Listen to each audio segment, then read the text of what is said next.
अस्सलाम वालेकुम, मेरा नाम है सैयद अली माजिद और आप देख रहे हैं पाकिस्तान 360। आज हमारे साथ मौजूद हैं फ़रहान भाई। फ़रहान भाई से पूछना है। अस्सलाम वालेकुम फ़रहान भाई। वालेकुम अस्सलाम, क्या हाल है आपका? अल्हम्दुलिल्लाह। जी जी। फ़रहान भाई, आपकी एग्ज़िबिशन पे काफ़ी ग्रिप है। हाँ जी। और जो नए फैंसियर्स हैं जो इस शौक़ में नए आ रहे हैं, उनको एग्ज़िबिशन को सेल करने में काफ़ी प्रॉब्लम्स होती हैं। और कुछ लोग तो सीनियर्स ये भी कहते हैं कि exhibition is not a commercial bird. तो इस पे आपका क्या पॉइंट ऑफ व्यू है? और अगर आपका पॉइंट ये है कि एग्ज़िबिशन भी कमर्शियल बर्ड है, क्योंकि कुछ लोगों ने, मैंने भी देखा है कि एग्ज़िबिशन अच्छे पैसों में बेचा है, उससे अच्छा मुनाफा कमाया है, तो आपका क्या पॉइंट है कि किस आप तरीके सिंपल ये कहना चाह रहे हैं कि जो नए फैंसियर्स हैं वो एग्जीबिशन में पैसे कैसे अर्न करें? बिल्कुल, आप ऐसे कहना चाह रहे हैं? बिल्कुल ऐसे ही है। देखें, ये तो बड़ा हॉट टॉपिक है।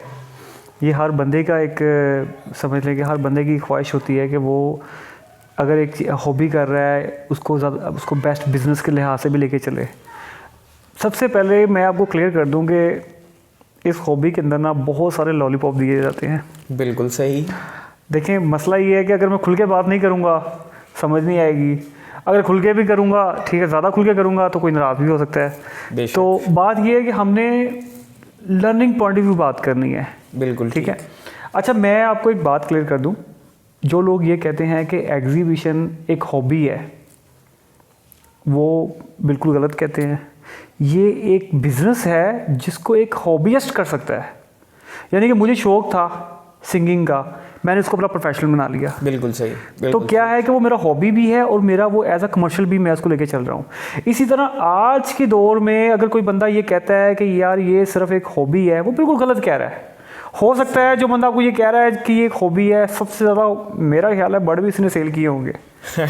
तो मैं आपको एक बात क्लियर कर दूं कि ये एक बिज़नेस है जिसको एक हॉबी करने वाले लोग जो उनसे हैं वो उसको लेके चल रहे हैं। यानी कि इन शॉर्ट वर्ड आप कह रहे हैं कि एग्जीबिशन बर्ड जो है वो कमर्शियल बर्ड है। जी, बात ये है कि काफ़ी दिनों से मैं ये देख रहा था कि बहुत सारे फैंसियर्स मेरे से एक सवाल पूछते थे कि एग्जीबिशन कौन सा है कि इसमें हम पैसा कैसे अर्न करें।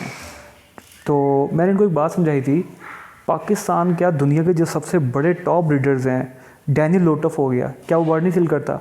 दुनिया का हर बंदा जिसने एग्जीबिशन रखा हुआ है वो बर्ड सेल करता है। डैनियल लोटफ के पास आप चले जाएं, आपसे जो बर्ड मांगेंगे वो आपको बर्ड ऑफर कर देगा। ठीक है। आप ये बताएं, जो लोग कहते हैं पाकिस्तान में कि ये एक हॉबी है, क्या वो बर्ड सेल नहीं करते? हर बंदा बर्ड सेल करता है। लेकिन बदकिस्मती से मसला ये है कि हम लोग इसको एज अ हॉबी लेके चलते हैं, हम लोग इसको एज अ बिज़नेस लेके नहीं चलते। तो बात ये है कि देखें, आप जब तक बर्ड्स को कमर्शियली लेके नहीं चलेंगे, जब तक आप बहुत सारे सवाल एक मुझसे लोगों ने किए कि यार ये बर्ड्स की मार्केट, कमर्शियल मार्केट के हवाले से मुझसे सवाल किए कि इसकी क्या वैल्यू है। तो बात ये है कि जब तक आप इसके ऐड नहीं लगाएंगे, बर्ड सेल नहीं करेंगे, I am talking about selling, जब तक आप बर्ड सेल नहीं करेंगे तो इसकी कभी भी मार्केट क्रिएट नहीं होगी। अच्छा, आपको मतलब है कि लोग ऐड लगाएं, कमर्शियली इसको लेकर चलें। मेरा एग्जैक्टली मैं ये चाहता हूँ कि लोग इसको सेल भी किया करें। हम लोग क्या करते हैं, जब एक ब्रीड आती है हम कहते हैं यार इसको हमने बेबी शो पे लेके जाना है, हमने इसको ग्रैंड शो पे लेके जाना है, एंड पे आकर तो चलता लो जी बर्ड ही मर गया। अब मसला ये है कि एग्जीबिशन के अंदर जो उनसे मेल की एज 4 साल या 5 साल होती है और हैन ने मुश्किल से 2 से 3 साल उसने लेइंग करनी होती है। और हम लोग बर्ड्स, एक दिन आता है कि हम लिखते हैं कि हम going to Dubai, going to UK, और हम वो फिर सेल की ऐड लगा देते हैं। तो ऐसे नहीं होना चाहिए। इसके अंदर ये है कि आप बेस्ट ऑफ बेस्ट बर्ड हर साल ब्रीड कराएं और उनकी जितने भी बर्ड्स आते हैं उनको सेल करें, और साल के एंड पे एक बेस्ट पेयर किसी भी टॉप ब्रीडर से, बड़े ब्रीडर से, फॉरेन कंट्री से, बाहर के मुल्क से, पाकिस्तान से, या इवन दैट किसी छोटे फेंसर के बाद भी अगर एक सुपर बर्ड आया है तो उसको आप अपने बर्ड्स के अंदर यूज़ करें। आपको वर्किंग करने की ज़रूरत ही नहीं है, जहर की तरफ नहीं जाना, आपने क्वालिटी पे फोकस करना है। आपने हर साल best of best bird breed करवाने और उनके कोशिश करें कि 80% उनके बर्ड सेल करें, और बाकी 20% से आप शो लड़ें, शो में जाएं, शो में पार्टिसिपेट करें। तो कहने का मकसद ये है कि आप ज़रूरी नहीं है कि आप लेसर बर्ड ही सेल करें, आप अपना बेस्ट बर्ड भी सेल करें। आप अपना इवन दैट अगर आपके पास एक कस्टमर आता है और वो आपसे बेस्ट बर्ड मांगता है, आप उसको भी सेल कर दें, आप उसकी इतनी कीमत मांगे कि वो अफोर्ड कर सकता हो, सिंपल इज़ दैट। डैनियल की यही तो क्वालिटी है कि वो दुनिया जहान में उसके बर्ड सेल होते हैं। क्यों? वो बर्ड होल्ड नहीं करता, उसके पास जो कस्टमर जो बर्ड मांगेगा वो सेल कर देगा। और पाकिस्तान में जो बंदा कहता है कि ये एक हॉबी है, सबसे ज़्यादा उसी ने ही बर्ड सेल किए होंगे।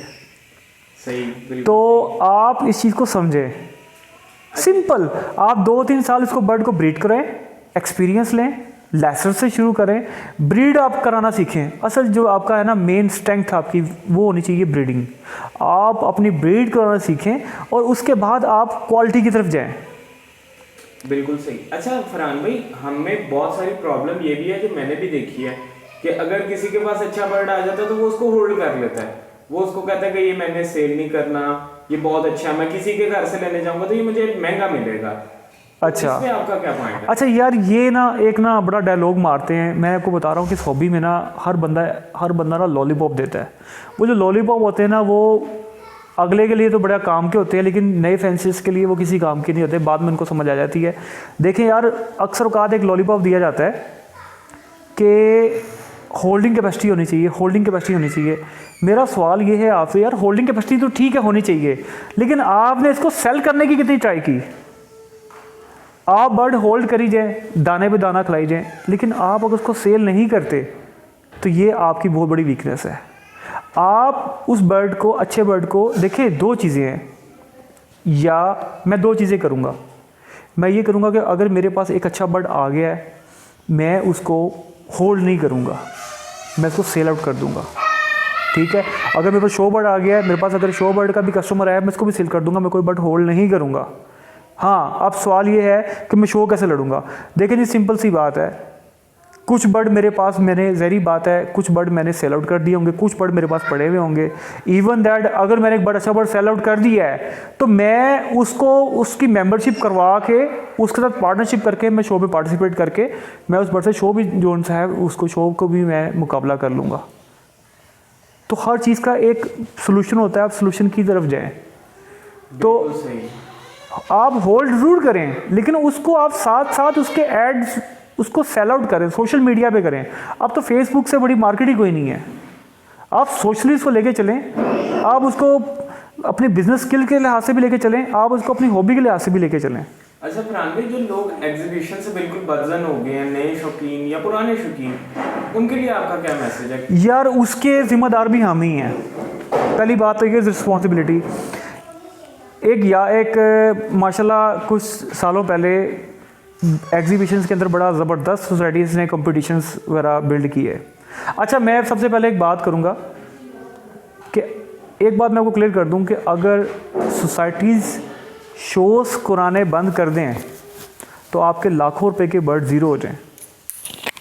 आज अगर आपकी सोसाइटी तैयार कर ले कि हमने शो नहीं कराना, तो आपने चाहे 4 लाख का बर्ड लिया है, 5 लाख का बर्ड लिया है, वो आपका ज़ीरो वैल्यू हो जाएगी। तो सबसे बड़ी बात तो ये कि ये बड़ी अचीवमेंट है कि सोसाइटीज़ हॉबी जनरेट करती हैं, कॉम्पिटिशन्स करती हैं, हेल्दी कॉम्पिटिशन्स करती हैं, शोज़ करती हैं, और वो उनका बड़ी ये एक अचीवमेंट है कि वो एक अच्छी हेल्दी मार्केट भी साथ साथ जनरेट करती हैं।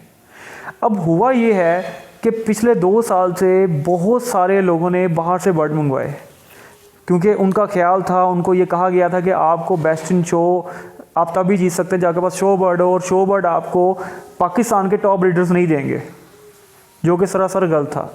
उन्होंने बाहर से यूके लाइने ला के काफ़ी लोगों को बर्ड दिए, लेकिन मेरा यही सवाल है कि वो बर्ड लोग कहाँ गए? क्योंकि वो लोग स्टड डेवलप ही नहीं कर सके। वो लोग इवन द स्टड डेवलपमेंट की दूर की बात, वो लोग उससे ब्रीड ही नहीं ले सके, जिसकी वजह से एक तो ये बात है कि बाहर से बहुत सारा क्रैप आया, और उस क्रैप की वजह से लोग इस हॉबी में आगे प्रमोट नहीं हो सके। सेकंड वजह ये है कि लोग जो उनसे हैं वो आते हैं इसमें सिर्फ पैसा कमाने के लिए। आपको पहले इससे पहले लर्निंग करनी पड़ेगी, आपको सीखना पड़ेगा, आपको मार खानी पड़ेगी, फिर जाके आप ही इस बर्ड के अंदर पैसा कमा सकते हैं। सिंपल सा रूल है, ये कोई बहुत बड़ा पाकिस्तानियों ये कोई बड़ा इशू नहीं है, ये कोई बहुत बड़ा मसला नहीं है। सिंपल सी बात है, आप बर्ड ब्रीड करना सीखें, उसके बाद आप बेस्ट ऑफ बेस्ट कुछ जोड़े लगवाएं, क्वालिटी वाले बर्ड लगाएं और उनके बच्चे सेल आउट करें, 90% 80% सेल आउट करें, नेट पे ऐड लगाएं, बार बार ऐड लगाएं। एक बच्चा जो सा है जब वो सेल्फ होता है उस टाइम उसका ऐड लगाएं, जब फर्स्ट मोल्ड के बाद उसका ऐड लगाएं, सेकंड मोल्ड के बाद ऐड लगाएं, ठीक है, शो के टाइम उसका ऐड लगाएं, फिर उसके बाद जब वो ब्रीडिंग का टाइम है उसको ब्रीडिंग पे लगा दें। अगर सेल आउट हो जाए तो हो जाए, नहीं तो उसको ब्रीडिंग में लगा दें, सिंपल इज दैट। बिल्कुल सही। ठीक है, मैंने अगर किसी को अपने बेस्ट बर्ड सेल किए होंगे मैं उसको कॉल करूंगा, मैं कहूँगा चलो यार आओ यार पार्टनरशिप करते हैं, ठीक है, शो बेंच पे आके शो लड़ते हैं, ठीक है, मैंने बर्ड भी सेल किया होगा और मैं ऐसे शो भी लड़ लूँगा। जब आप होर्डिंग करते हैं ना तो फिर एक दिन आपका ऐड लगता है गोइंग टू दुबई, ठीक है, वाइंड अप ऑल सेटअप, और फिर उसके बाद आप कहते हैं यार ये तो बर्ड ही सही नहीं था, ये तो हॉबी सही नहीं थी। तो मेरे भाई जो लोग ये कहते हैं कि ये हॉबी है, सरासर गलत कहते हैं। ये एक हॉबीइस्ट बिजनेस है, ये एक ऐसा बिजनेस है जिसको हॉबी करने वाले कर सकते हैं और वो बाद में इसको अपना बिजनेस स्किल बना लेते हैं।